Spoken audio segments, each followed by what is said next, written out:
Let's get started. So appreciate all the engagement so far in the chat. Couple things before we get started. You're going to have some questions. So the best way for us to see those is if you click the Q&A button at the bottom of your screen. If you can put all of your questions in there, we'll try to get to as many as we can. Today we're going to talk about objection handling. I'm really excited. We got a couple guests today, as you could see. Dana Zimmerman. Dana is an outbound mid-market SDR at ZoomInfo. We have her manager, Ariel Bratton. I'm hoping I'm pronouncing that correct. She's Airly, a sales Bratton. Airly.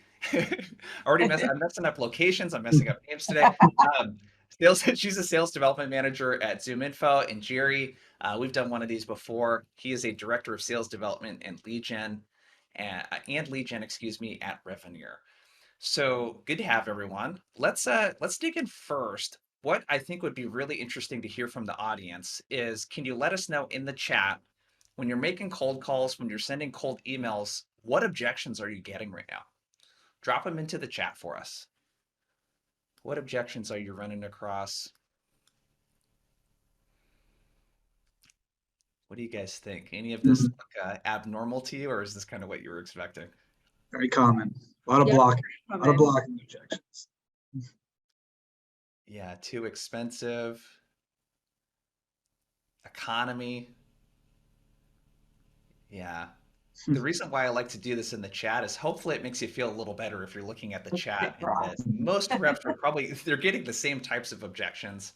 I want to talk about benchmarking first. So we're going to talk benchmarking. So basically, how to identify if you're having a problem with objections and where at what point in the call to fix it. We're going to talk about some mindset stuff, and then we'll probably spend over half the time just going through specific objections and how to handle them.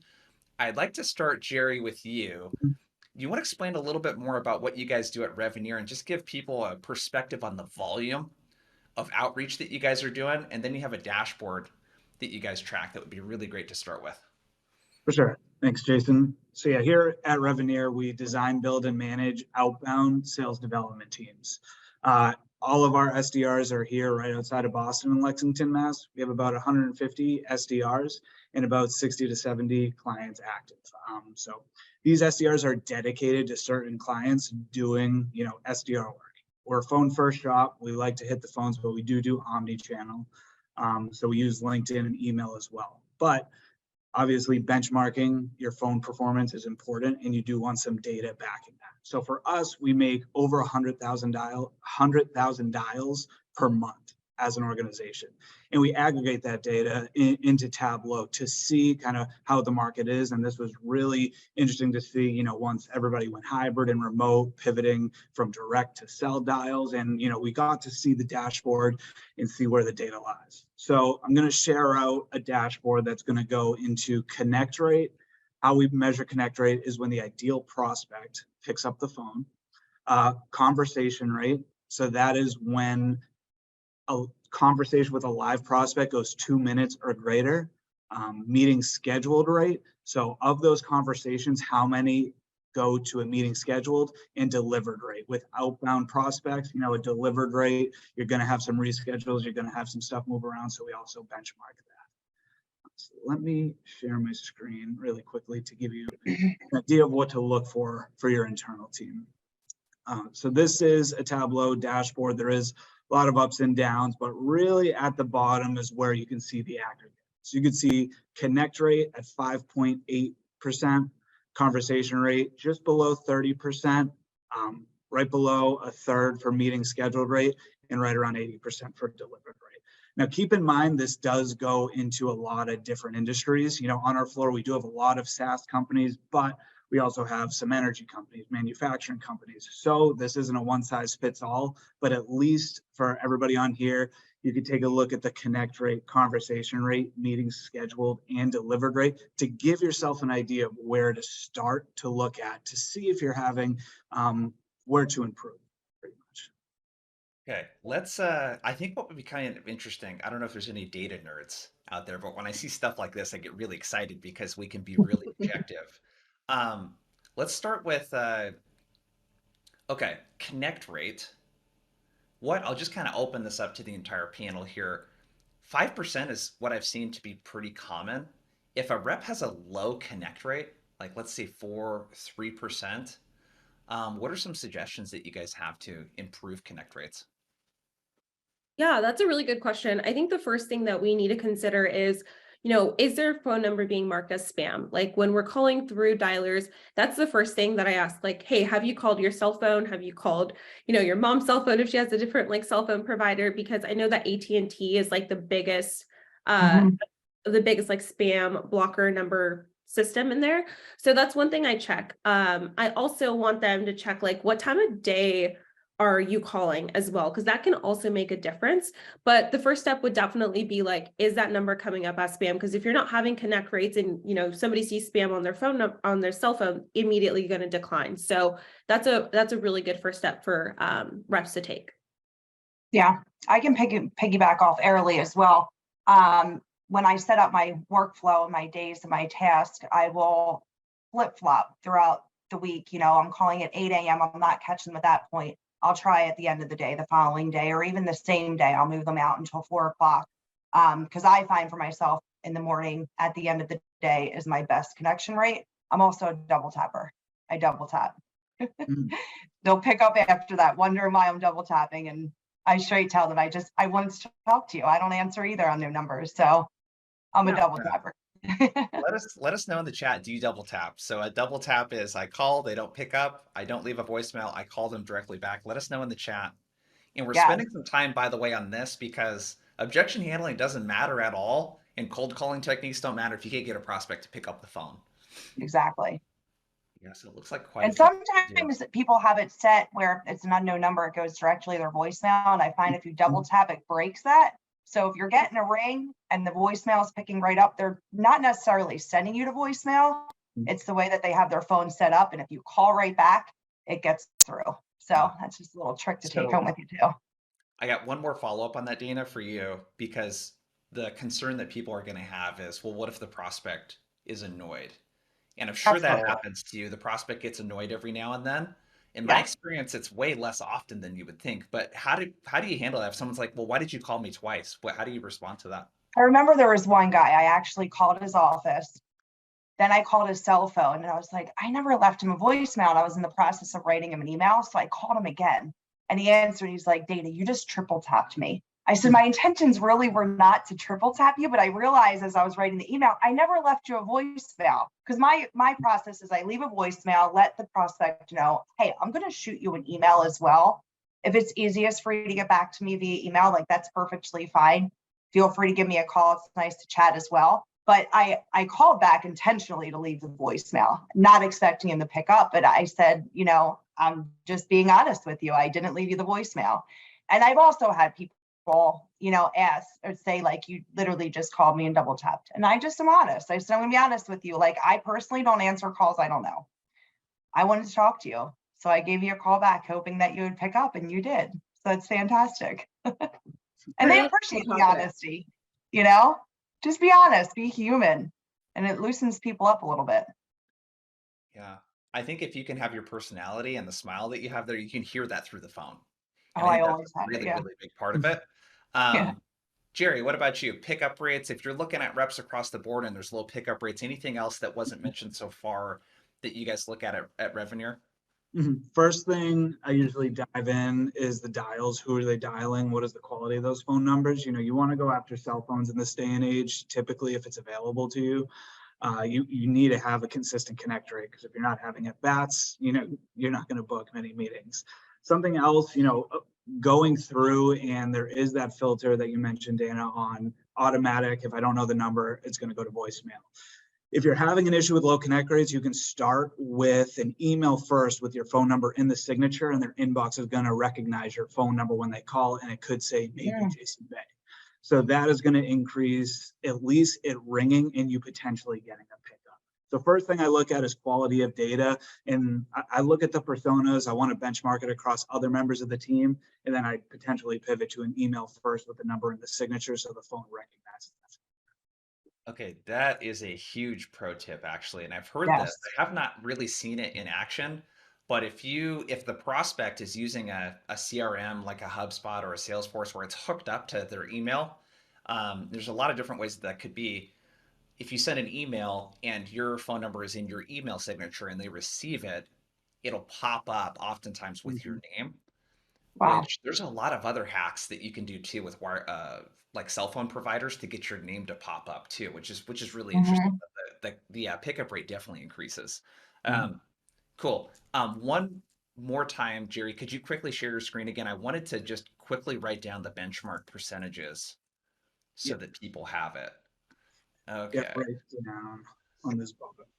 Yeah, so we got 5.84% for connects. So 28.2% conversion rate.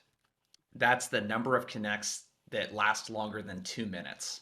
The phone Correct. call lasts longer than 2 minutes. Yep, and these are all for the intended prospect. So this doesn't include any gatekeeper data. It's always with that ICP. Got it. There's the benchmarks for everyone there in the chat.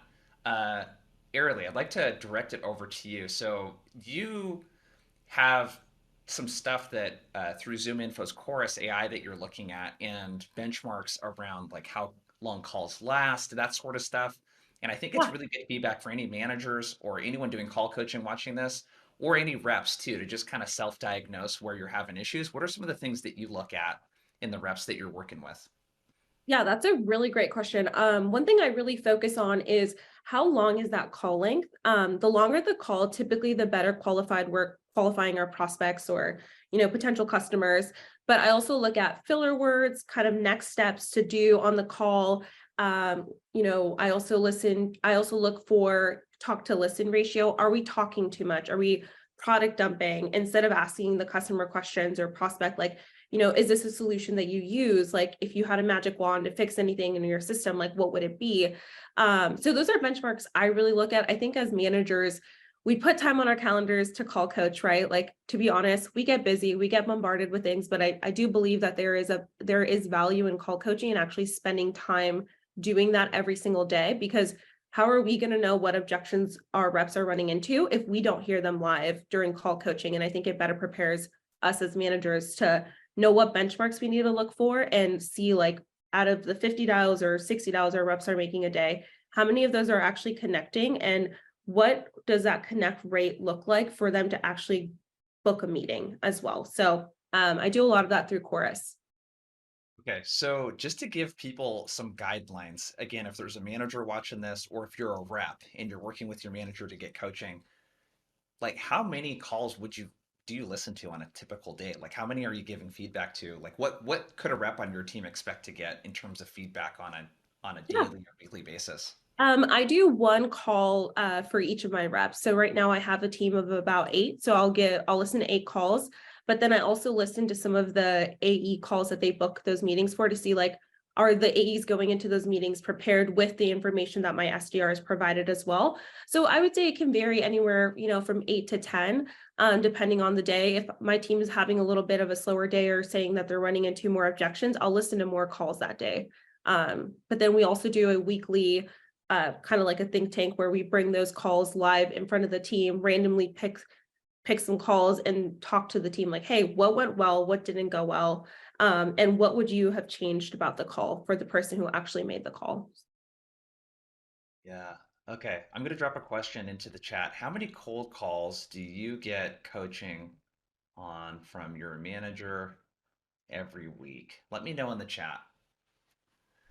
Oh, Oh, this is a bummer. yeah.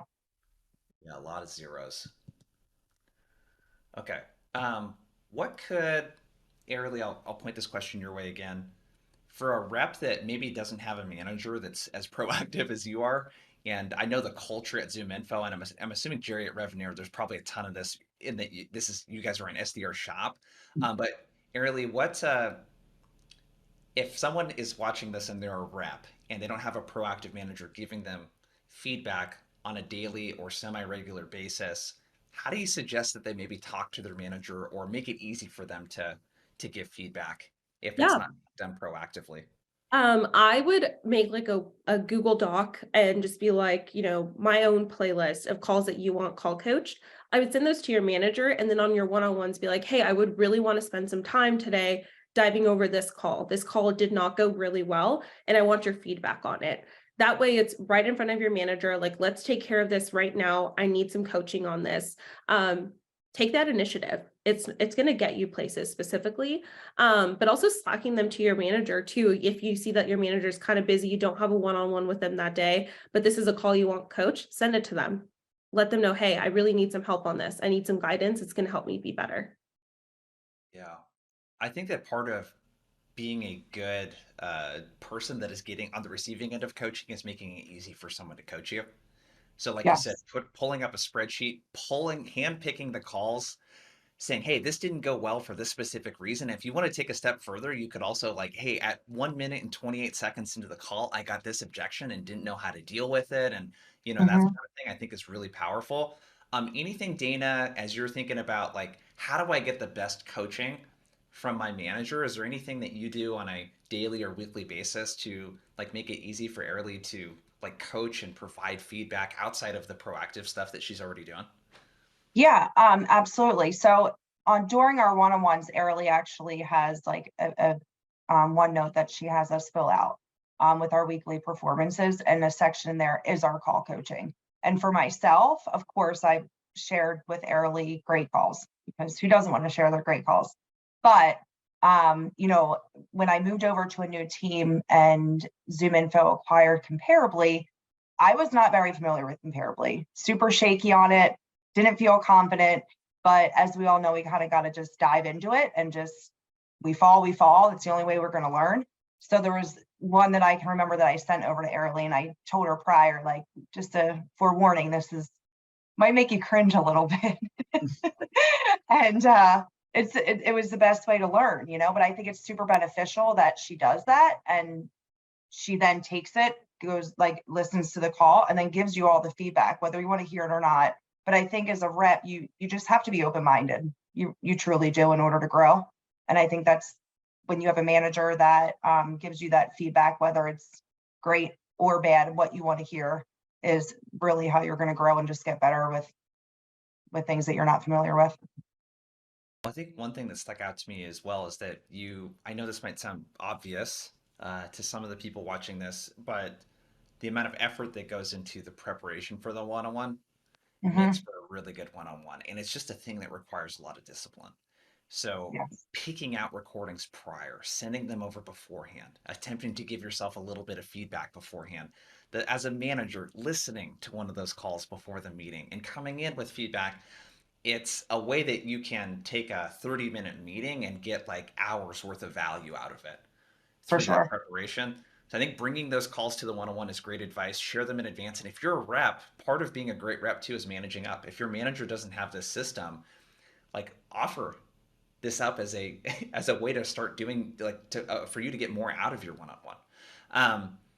Okay, I want to shift gears a bit and let's just start talking and digging into some of the objections. I think people are probably kind of chomping at the bit to to hear that. So, uh, Jerry, in our prep call for this, you talked about the different types of objections, and I think that's a really good place to start because it might be overwhelming, as you saw in the chat, where there's dozens of different types, seemingly different types of objections, but really we can narrow them down into a couple categories. So, what are those categories? Yeah, so we like to think of them, there's typically three types of objections that we could see on an outbound call. First can be a blocking objection, and those are typically after, the first 20 seconds of the call. You might hear, I don't have time, I'm not interested, I already have a solution, I'm not the right person, I don't have budget. That's the first thing they say. And that's a blocking objection. It's blocking you from even getting into a conversation with that prospect. The second type is qualifying. And that's more, a real objection, not just a blocker. It's more specific information pertaining to your offering, but you do want to overcome that to create action. And then there could be a closing objection. You get through your conversation, you're at the end, you're asking for a call to action, a time, a demo, and then there's another objection. So there's three different buckets of objections, and each, we like to use a framework of embrace, inform, and open-ended question. So embracing is really just acknowledging it, not just jumping in and trying to overcome it. Embracing it. Oh, I understand I called you out of the blue. You're embracing it. And then you can do an inform. It could be product specific or relevant specific. Hey, I saw on a webinar you mentioned this, and then an open-ended question. You never just want to say a line and just wait, because they're going to have control to own that conversation a little bit more. Go to an open-ended question and get the conversation more on your side. So those are the 3 buckets and the methodology of how we go into it. I know that's high level, but we can break it down, I'm sure, as a group.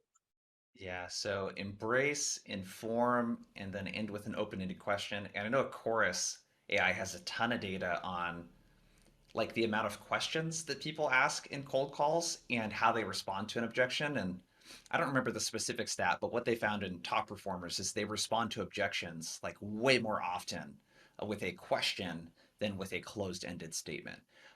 So let's start going through the framework. And I dropped in the chat also because people were asking about, hey, if we don't record calls, what can we do? That kind of thing. I recommend a couple things. You could just open up a Zoom meeting with someone and just ride shotgun and listen to them. And there's also a platform called Nooks. So Nooks is really cool. It's like a virtual call center. So you can have like people in like different like virtual pods, and you can be listening. And then when someone connects, you can go hop in their pod and listen to them live too, which is pretty cool. So those are the 2 things that I would check out. So again, that framework is embrace, inform, open-ended question. And what we're about to do is dig through blocking objections. So these are like the not interested, I don't have time, etc. The qualifying objections that are specific to your offering. We have a solution in place. We don't have the budget for something like this. And then closing objections, stuff that you run into when you're kind of towards the finish line. So Dana, I'll start with you. Absolutely. You already kind of gave us your response to when someone is like, yeah, why'd you call me so much? Let's go down the list here. So what if someone says, I'm actually heading into a meeting? I straight up say to them like, hey, I appreciate that. I just want to see if it's worth me even giving you a call back. I'm reaching out from ZoomInfo. I'm actually a part of your account management team. This is why I was reaching out. I like to try and just at least get to see if it's worth me giving the call back. They're like, yeah, give me a call tomorrow. The next thing you know, I'm chasing them for the next month because I don't give up.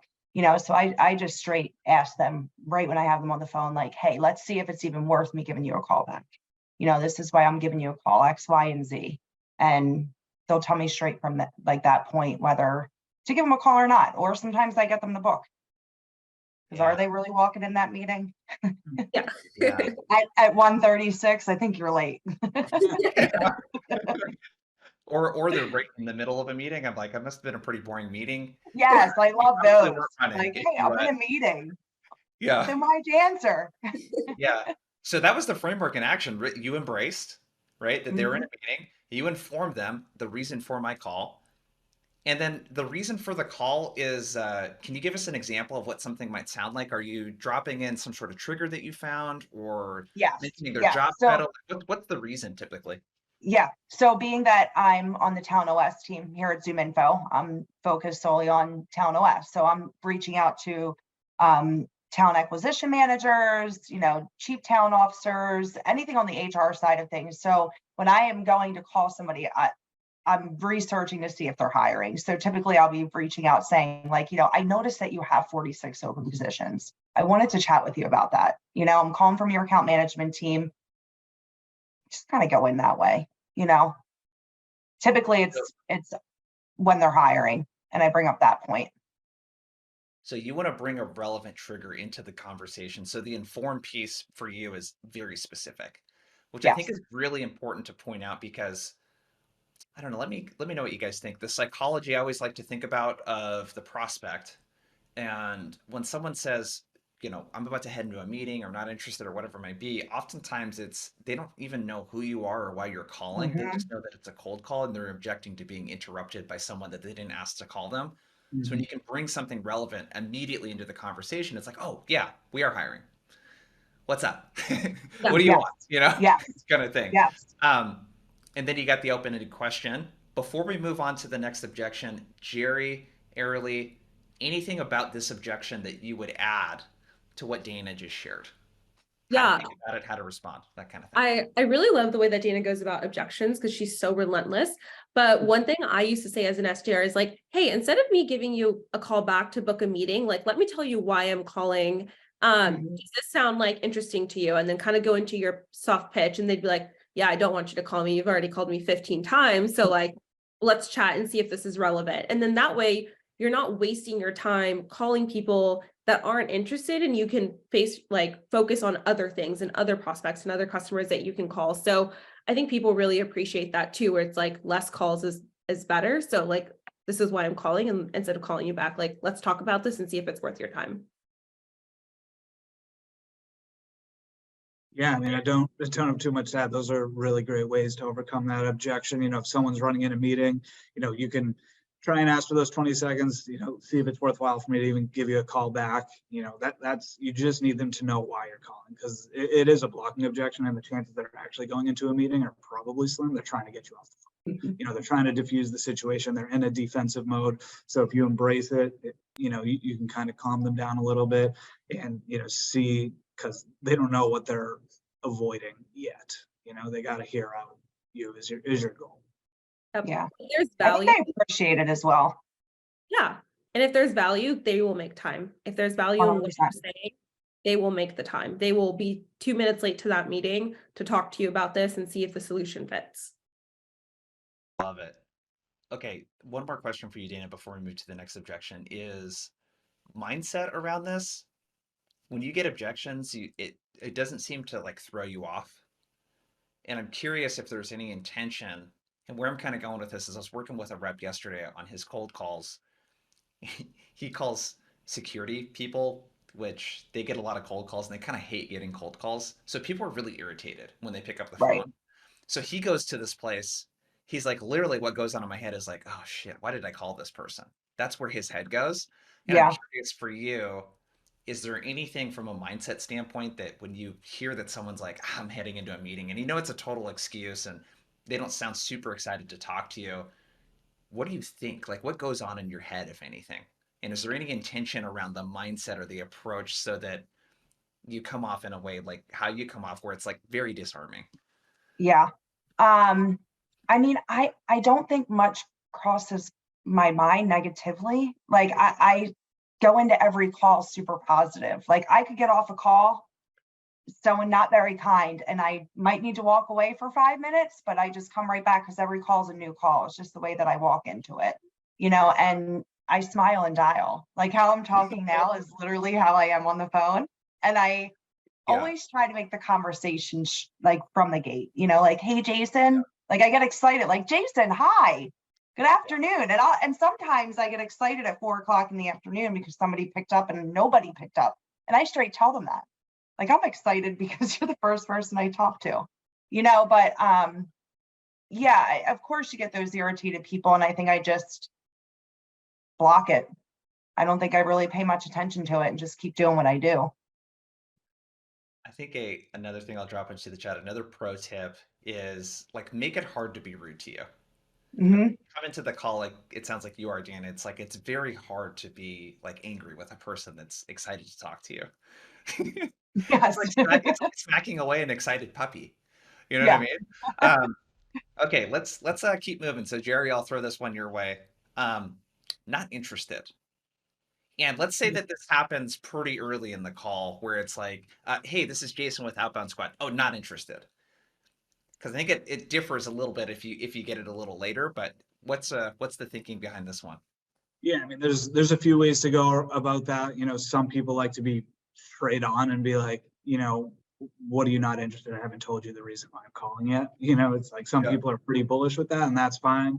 You know, I always like to understand more the why behind not interested in specifically. It's like, hey, Jason, I get I'm calling you out of the blue while I have you here. Is that because you're not involved or you already have a solution? It's like, let me understand that. And you'll probably get like, oh no, I am the guy. It's like, just we already have something in place. And then you can go into the conversation a little bit more. So it's like, I'd like to diffuse it a little bit.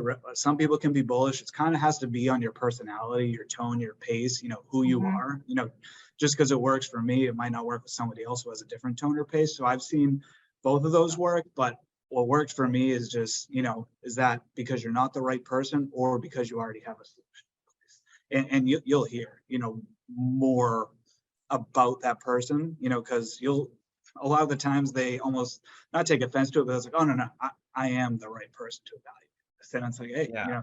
that's why I was giving you specifically a call. And then you can go back to the conversation. There's I something appreciate about, that, Jerry. I like that approach. yeah, It's good for emails. totally. There's something about,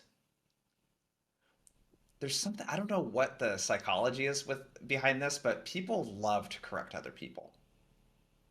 Mhm. So when it's like, oh, it's because you're not involved, if it is something they're involved in, my natural instinct at that point is going to be to tell you that, no, this is my responsibility, actually. Mhm. Or yeah, we do have something in place. And now we're like having a conversation now Yeah. about something real. Dana, Airly, what would you two add? What's your approach? You want me to go first or you want to go? Go for it, Dana. I'll let you take this one for now. Like I said, Jerry, thank you. I really like that approach. I actually have done well, Jason, what are you not interested in? I actually didn't even tell you why I was calling. And it's worked in my favor. It's also gotten the phone hung up on me, which is fine. Then, just keep it moving.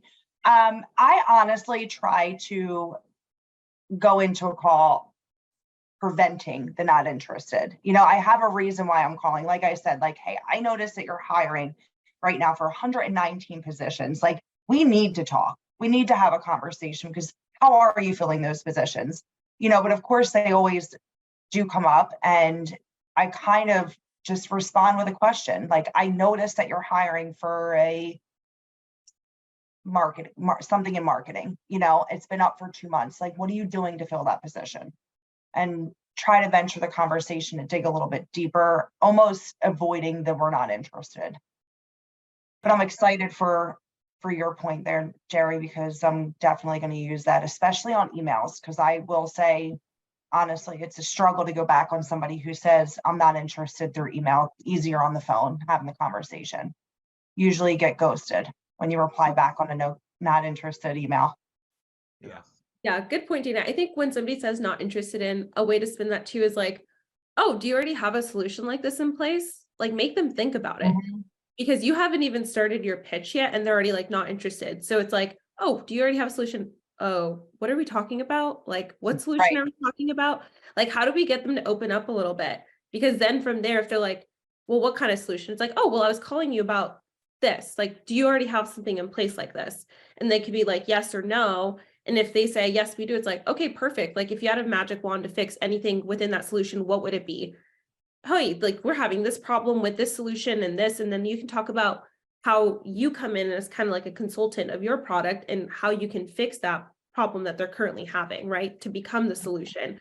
But sometimes you kind of have to trick prospects a little bit when they say that, act a little dumb. Ask that question. It's like, oh, do you have a solution in place? Because it seems like you already know what I'm going to talk to you about, but you don't know what I'm going to talk to you about. I love that. You had mentioned, Dana, calling prospects, or sorry, prospects who email not interested. Do you guys ever pick up the phone and call those people? Yeah, I've done it. So let's talk about that, because I think the number one thing, we're talking mostly phone today, but anytime you get an objection over email, even if I get an interested, I always like to pick up the phone to see if I can catch them real quick to schedule and just reduce friction. So if we call a prospect who said not interested through an email, is there any particular way that you guys here on the call might recommend opening that call? I mean, for myself, go ahead, Airly, I'm sorry. Oh, no, you're fine, Dana. I would just give them a call back because it's like, did you even review my email? I'd be like, hey, John, I got your email saying that you were interested. Is there something that you didn't find of value in the original email that I sent you, or something that I can clarify? And then they could be like, Airly, I didn't even read your email. I just said not interested. It's like, okay, great.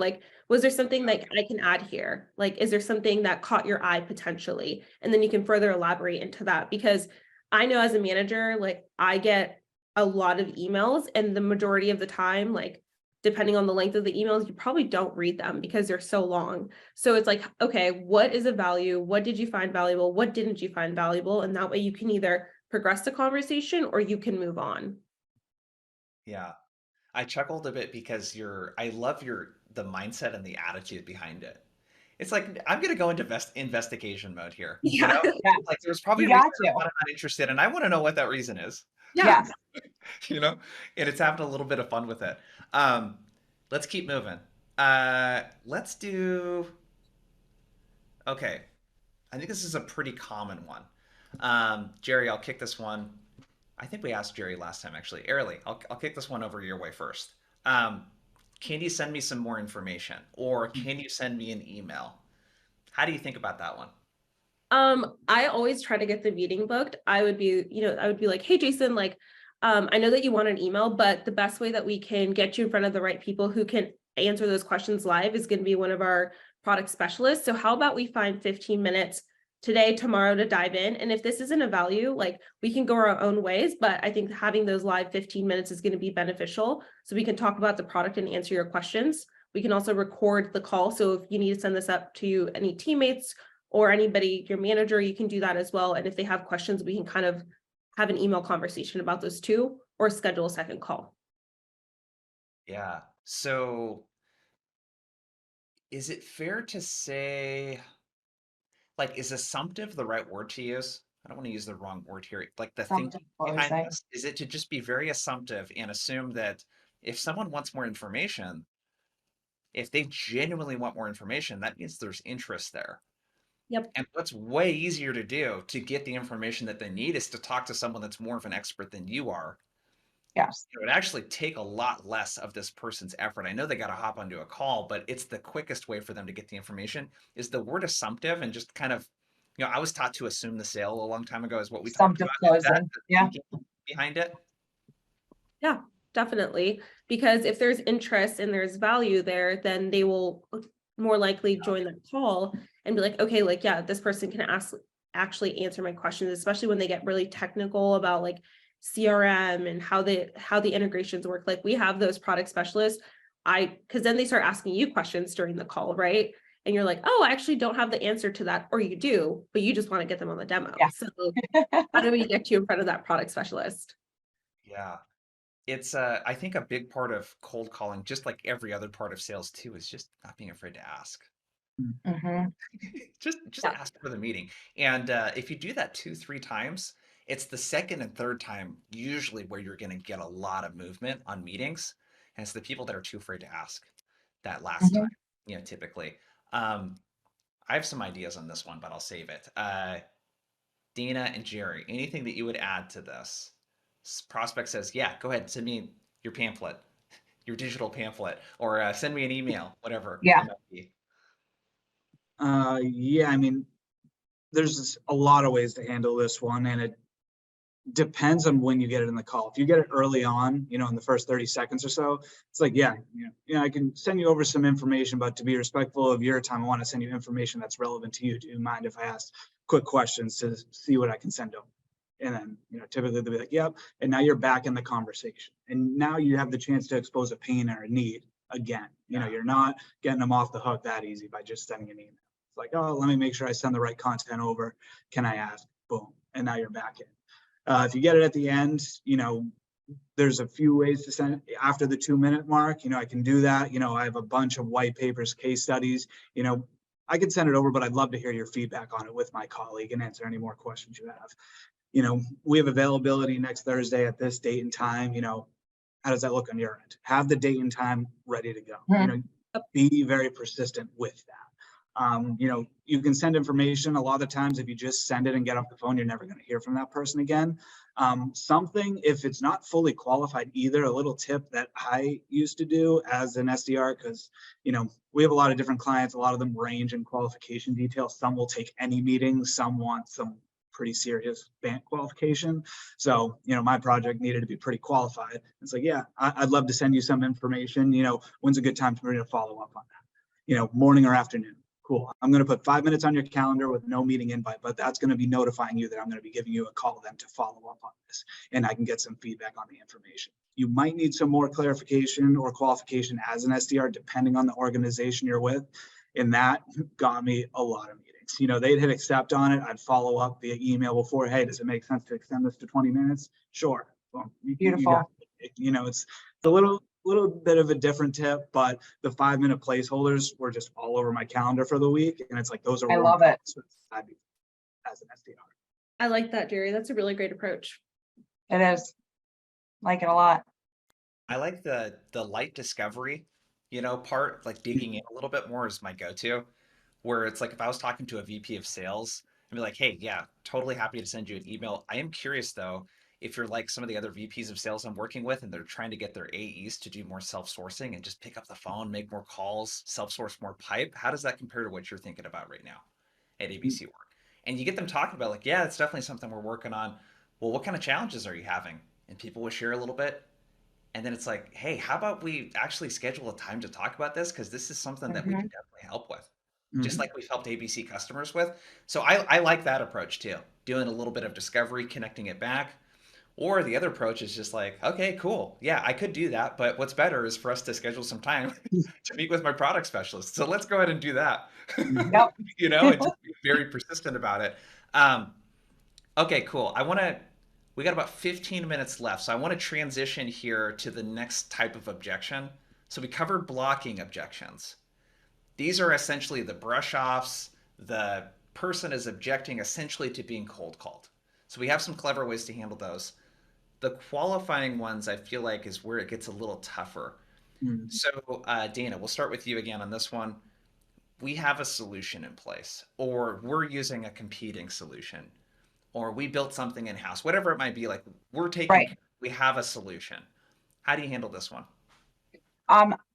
First question that comes to mind, especially like with a competitor or, manually, like in-house is one of my favorite to overcome, because I bring up like the amount of work that comes with, and I'm always like surprised, like, oh, wow. And you're managing all of that, bring a lot of surprise to it, where it like makes them think like, wow, maybe I can make my job a little bit easier.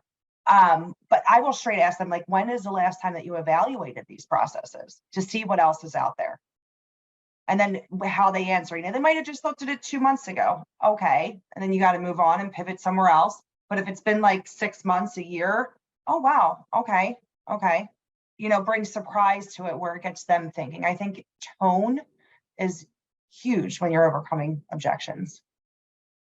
Yeah, I'm just writing that down. Surprise. Oh, wow.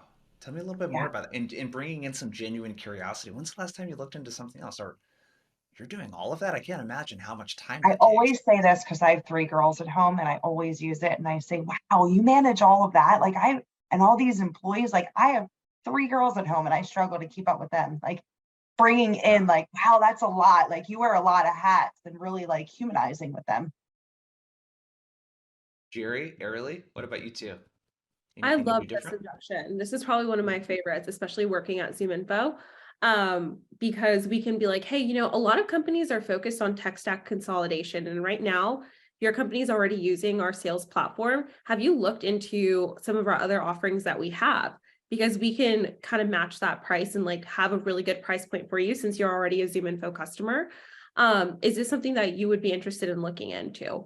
I think that the biggest focus right now in this economy is like budgeting. And if you know that they're using a competitor, sometimes those competitors can be more expensive than your actual product. And I would say something like, hey, we actually had a lot of clients switch over from, let's say, like LinkedIn Sales Navigator to TalentOS just because of the price point.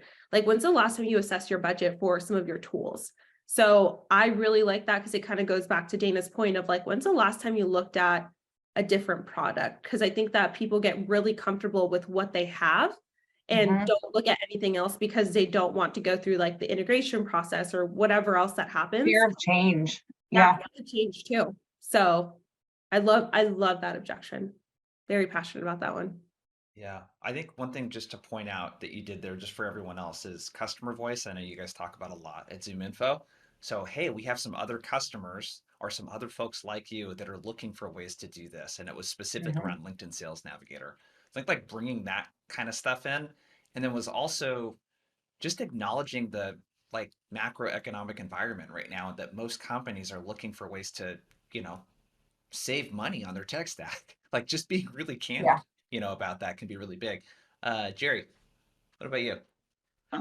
Those are fantastic ways to overcome that objection. I always would be like, hey, Jay, I'd be surprised if you didn't have a solution in place, or, and Yeah. then you can go into a few different ways. You could be like, tell me a little about what your current, solution is, or, how is that going for you? You can get like, you might get a sigh right there. And then you could be like, okay, I know I can get this. You can just own it and be like, hey, be surprised if you didn't have anything in place. How familiar are you with blank? And then you'll hear, especially if, your ZoomInfo has a great brand recognition. So most people, a lot of people you talk to, I'm sure, like, I know what it is. For us, we do work with a lot of startups who are building their SDR org from the ground up. So if your brand doesn't have a lot of brand awareness, you can be, how familiar with this? They're going to say, I've never heard of it. Let me give you a little bit of background on why I'm calling and who we are. And now you can at least, you have the floor for 20 seconds to tell them why you're calling. Because pretty much everybody's going to have some type of solution in place for something you're calling for. For us, we have SDR services. A lot of people we call have internal SDRs, and they might augment with Revenir, but there's a lot of, you call a VP of sales talking about their SDR org, they're pretty defensive. They don't want to look at something like a Revenir. So there's ways to diffuse. It's like, hey, most of our teams here do have internal SDR teams and use us to augment a different market, different product, different messaging, phone first, different things like that. So, you want to diffuse the situation because you might be talking to the person who chose that solution as well. And, you're going to get some rigid people there where it's like, hey, I don't want to rip and replace the solution I had my org invest all this money in. So you really need to diffuse it. If you're going, head to head with them and, trying to be offensive, you're not going to win that battle because you might be talking to the person who chose that vendor. The magic wand question is probably a really good one here. I love that question. It's, if you had a magic wand to fix anything in your solution that you're using now, what would it be? And this is them addressing pain points. Pain points is where we can really leverage our solution, our product knowledge to the best of our abilities, because then that gives us a little bit of ammunition to be like, okay, this person does not like this about this product. How is our product different? And how can we have a conversation around that? Because coming in as a consultant rather than product dumping is going to be a little bit better. And you're going to likely have somebody that's going to listen to you because people love to talk about their problems. Let's be honest, people love to talk about the things that aren't going well sometimes. And if we can capitalize on that, I think the better off we're going to be having those conversations, because it's going to be more of an actual conversation instead of like, well, this is why we're better. And this is why you need to use our product. The magic wand question is just a fun question also. I love it. Wave a magic It's wand. so It's fun. like you're Like, not let's expecting to do pretend that. for a minute. Yeah. We're adults and we don't get to do that. So Yeah. So I want to, Jerry, what you said earlier too, there's a couple things I want to make sure everyone kind of took from that as well. And you said diffuse, which I think is super important, where you're thinking about objections they might already have. And you're also thinking about this prospect as a human being that might have been the person in charge of bringing the solution in. So how do we do this in a way that's not going to offend the person that we're talking about and then also prevent objections? I got one more for you because I feel like this is the most common objection. I love pros and cons. So if you know there's a specific solution that you go up against that you can either complement and add on to or rip and replace, you kind of need to know what that battle card is going into it. So I'll give you a really practical example. I work with a customer right now. Their number one competitor is survey software. So think about when you go to Target and you buy something and it asks you to take a survey, or there's a thing on the website where you can leave feedback. That's what their competitor does. What they do that's not just surveys is they capture all of the feedback through customer calls into the contact center, through text, through emails. They gather all of that stuff because that's the real data. So the way that they handle this objection when someone says we're using your competitor is, hey, that's great. We have a lot of customers using ABC competitor. I'm really curious though. One of the things we hear that they really like is they're getting all of this great survey data that they weren't getting from customers before, and they're able to use that to improve the experience. But one of the things they find that they're not getting is actual customer conversations. So think about all of the people that don't fill out those surveys. What do they say in the phone calls, the texts, the emails? And I'm really curious, how are you gathering data from real customer conversations right now to improve the customer experience? right. So you can do pros, cons, and you have to do the pros part. This is kind of a way to talk shit about the competitor without talking shit about them. Doing it nicely. Like, this Yeah, is yeah. great, but what about this? I'd like to suggest things. If I suggest, because Mhm. I think something that you might run across, depending on what kind of software you're selling, is the customer might not know that your solution does something in a unique way compared to what they're doing right now. So asking them those questions can be really helpful. Okay, let's keep moving. That was a really, really good one. So we got lots of stuff for you guys to try there. What about, and Jerry, I'll kick this one your way, budget. So we don't have the budget. Anything that's related to budget, or we're in a budget freeze, we're not hiring right now, like what kind of stuff there? Yeah, I mean, you can get budget early on, and it really is a blocker. Budget might not be, a lot of these companies might not allocate budget for the project you'd potentially be calling, but you, as an SDR, you really just want to talk to them about information about your product or service. Hey, completely get that. I'm not asking you to pull out your checkbook today. I'm really just calling to have a conversation to see if we'd be a fit down the line. Like, you don't want them to be like, hey, invest $100,000 in my product from this 30-second out of the blue call.